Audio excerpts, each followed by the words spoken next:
très importante.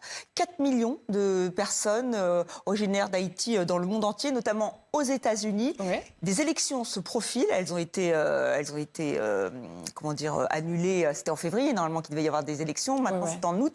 Et votre mission, à vous, c'est de convaincre la diaspora de voter. C'est la première fois? C'est la première fois, c'est une grande première dans notre histoire. Bien entendu, dans notre Constitution de 1987, il a écrit clairement que la diaspora pourra voter.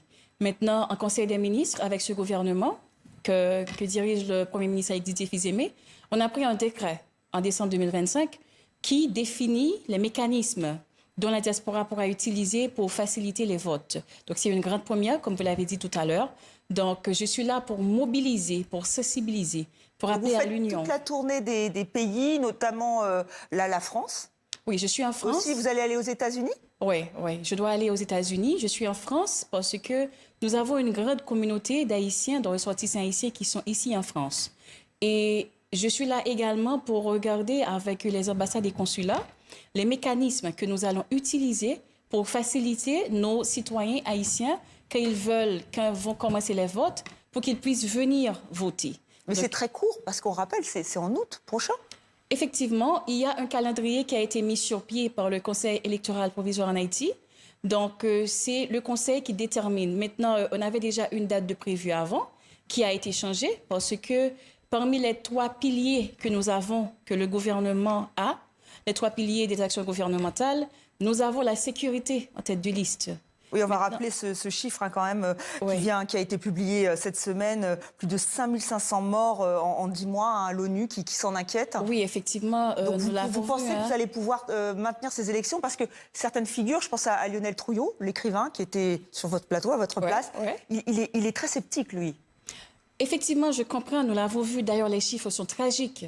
C'est pour ça que nous sommes en train de travailler d'arrache-pied vraiment pour voir comment est-ce qu'on peut rétablir l'ordre constitutionnel, permettre vraiment l'ordre institutionnel, si je peux le dire ainsi, permettre à ce que très prochainement, un Haïtien n'ait plus à fuir le territoire haïtien pour la violence que nous sommes en train de vivre.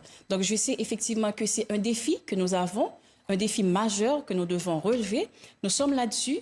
Et ça va aussi permettre très bientôt à la diaspora haïtienne de pouvoir rentrer dans un pays stable, investir, participer dans le développement économique, social du pays et tout. Vous êtes donc très on est là-dessus, Vous êtes quand même optimiste. Je suis très optimiste. Et donc là, il faut qu'il se fasse connaître auprès des consulats, de votre ambassade pour pouvoir voter.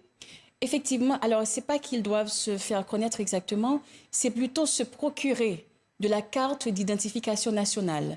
C'est avec cette carte que nos ressortissants qui sont à l'étranger pourront voter. Par exemple, en France, nous savons aussi qu'il y a des Haïtiens d'origine qui sont nés ici en France. Eux-mêmes, qui ont leur acte de naissance, ils doivent faire une transcription et ensuite se procurer de la carte d'identification nationale. Donc, je suis dans la sensibilisation et aussi je suis dans une campagne communicationnelle qui va vraiment leur permettre de comprendre exactement quelles sont les normes, quelles sont les procédures à respecter. Alors justement, on a reçu il y a quelques semaines l'un des attaquants vedettes des Grenadiers, Haïti, qui est qualifié pour le Mondial 2026. Il s'agit de Ducans Nazo, qui a la double nationalité. Douche froide quand même de l'administration Trump, qui a décidé qu'il n'y aurait pas de supporters haïtiens. Haïti est interdit, en fait.